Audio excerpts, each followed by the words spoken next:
SAT vocabulary cards. Let's get this started. Come on here. Ching. Let's start this. So style. Ravaging storm is upon us. So I want to start off with our 10 words. Now, right now, math card. Oh, not now. So our first word is hypothesis. It's a noun that basically means in science, an educated guess. But in real life, it's like a proposed explanation for something. Also, right now, it still needs to have confirmed proof. And so if you're gonna have a hypothesis, it's gonna need a lot of greatness in it, because you need proof to confirm a hypothesis. Like a hypothesis, if fish oil makes cat's skin shinier, and we want shinier cats. I don't know why though. So our synonym is theory, because right now all we have is theory. We don't have proof to make it a fact. Our next word is an adjective called iconoclastic. Now this might remind you, if you ever read those comic books, gigantic, you know, like, iconoclast, I will kill just so I can get money! Okay, that's kind of weird, but yeah, that happens, basically. And basically means pertaining to an image, breaking, or an attack on something. And that's basically what the character iconoclast is like. Like, I will kill you just because I want my show to have more views than you. Yeah, that's kind of bad. That's a bad idea of a comic book. But it's a good way to understand capitalism. Noun is identity. The next word is identity. It means the condition of being oneself. Speaking of which, iconoclastic, the synonym is religious, and antonym is religious. Irreligious, I'm irreligious, but I'm not that good for. Speaking of identity, the synonym is basically to be character. It's yourself. It's your character. And the antonym, there's not that much. Our next word is this adjective called idiosyncratic. It means belonging to one's particular character. It means to be peculiar or to be normal. Not normal, abnormal, or quirky. But I like the word peculiar more. And so our next antonym is normal.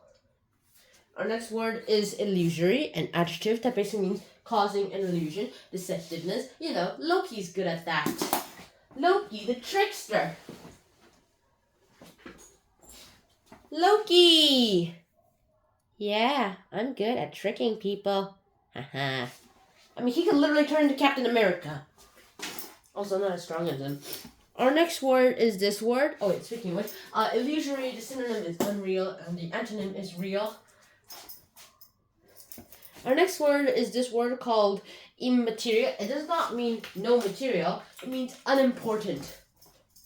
Meaning, like, it's not worth the materials, I guess. I guess that's what immaterial means. Our synonym is irrelevant, and our antonym is relevant, because you're going to have to be irrelevant to make it immaterial.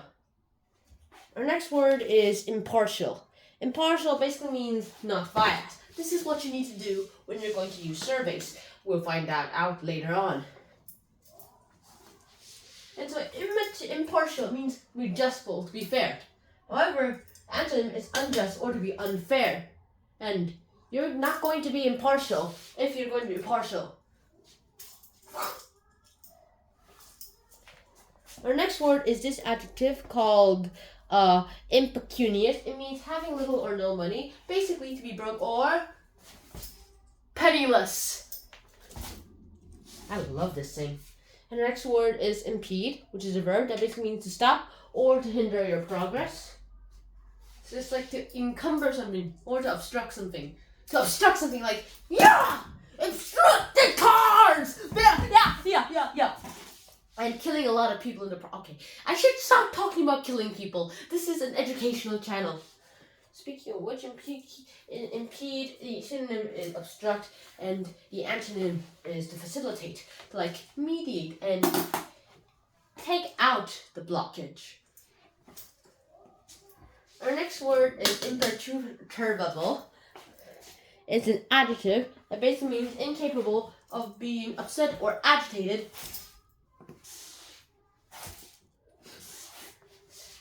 And the synonym is composed, and the antonym is ruffled. You got that?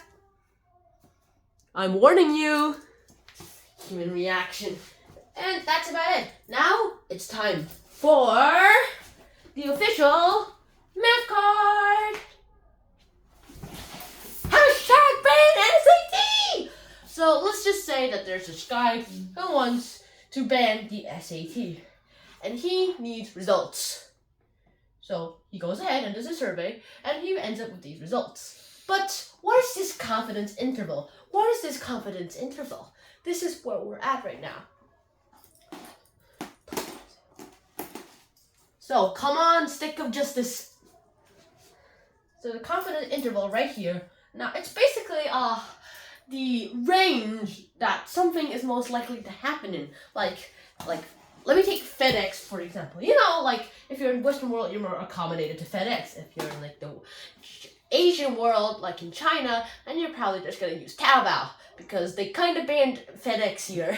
So let's just say I'm gonna use FedEx/Taobao, and well, the person who's supposed to deliver the stuff is like, hey, yeah, I'm gonna get you at exactly 8 o'clock. I'm kidding. He's gonna say, or she's gonna say 8 a.m. to like, I don't know, 4 p.m. Well, that's a big long wait. And so with that, you kind of need to calculate the confidence interval, or which time is going to be the most likeliest that he or she will arrive. You take a survey for no random reason. You could have other ways, but right now you just take a survey for 500 people. That's really unreal, unless you have 500 million friends. Or you get your cousins to get their friends and get their friends' friends to do it, yeah. And from there on, that you find out that there's this range of like 80% of people who has FedEx people say that they're going to arrive at 8 a.m. to 4 p.m. that usually arrived at 5 p.m. with a 20% margin of error. And now I'm going to go back to the hashtag ban SAT! Some people are actually happening. This is actually happening, you know.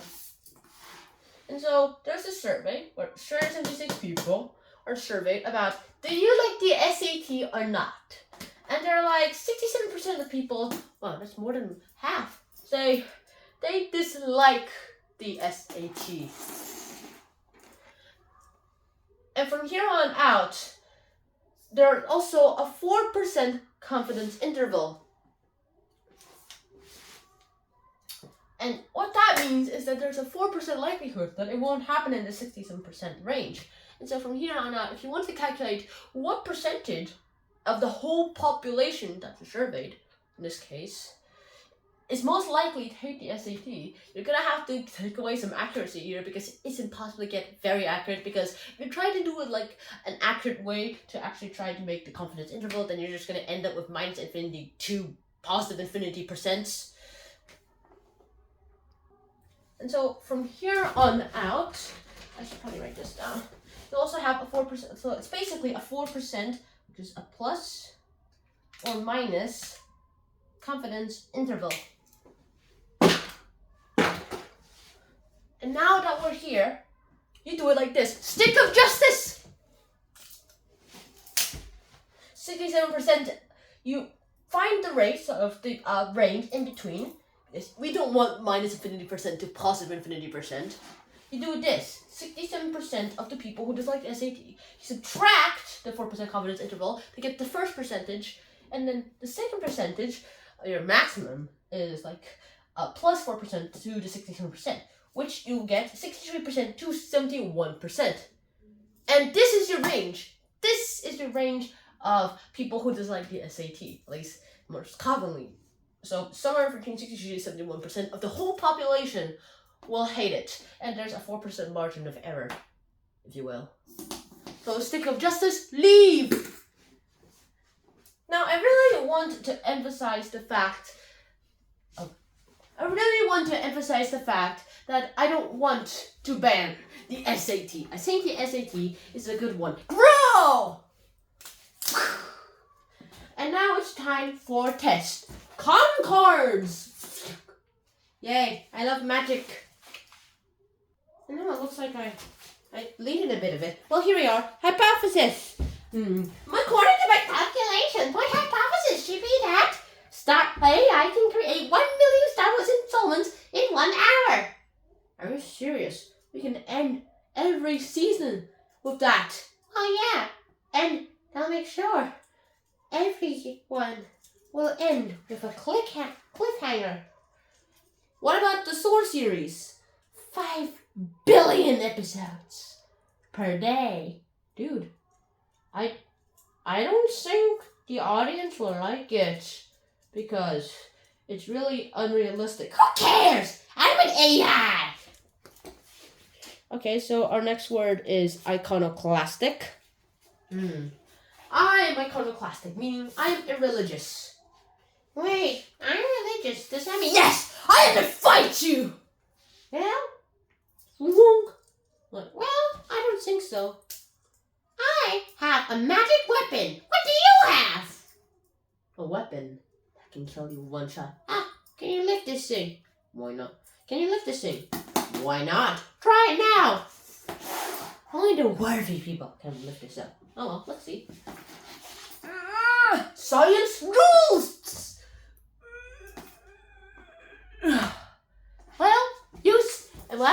You suck.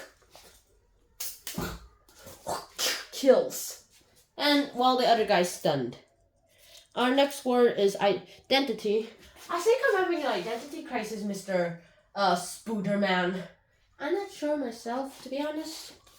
Our next word is this one. Idiosyncratic. He's idiosyncratic. He thinks he's sore. Maybe he is. He's probably the only one who can lift that new satellite that got in there. Satellite? Satellite? What do you mean satellite? Well, it has sore engraved on it in Norse. You mean it's written in ancient Norse? Yeah, and after we decoded it, it says sore. Dude, this guy is sore. Our next word is illusory. Loki, you're really illusory. I need to kill you. Or fine, kill the real one. Wait, I know how. Slam! Boom! Lightning everywhere. Real Loki here. Ah, there you are. Killed. Well, at least he thinks he killed. Woo. In reality, that happened. Our next word is this, immaterial, of no consequence. So it's kind of immaterial-ish to actually say.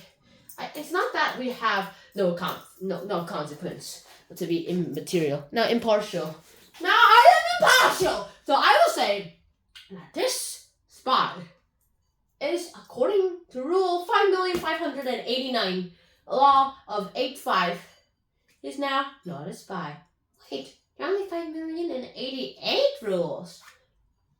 Sucks to be you. Haven't you read the updated one? It was updated 1 year ago. I read it yesterday. And it had only 88 rules. Well, I am impartial. No, you're being partial. No, I'm not. Yes, here's your evidence. Oh, shoot, I forgot to. Okay, new rule and boom. Judge has been fired. Our next word is this adjective called impecunious. I thought John was impecunious. Well, how did he buy that hammer then? What hammer? It's in his property. He must have bought it somewhere. Our next word is this verb called impede. He just impeded our whole supply chain by just shooting down a freaking hammer. Not impressed. Imperturbable. Incapable of being upset or agitated. He's kind of composed, don't you think? I'm not sure about that. Finally, I dropped it once. And now it's time to throw the cards. Time to throw the cards.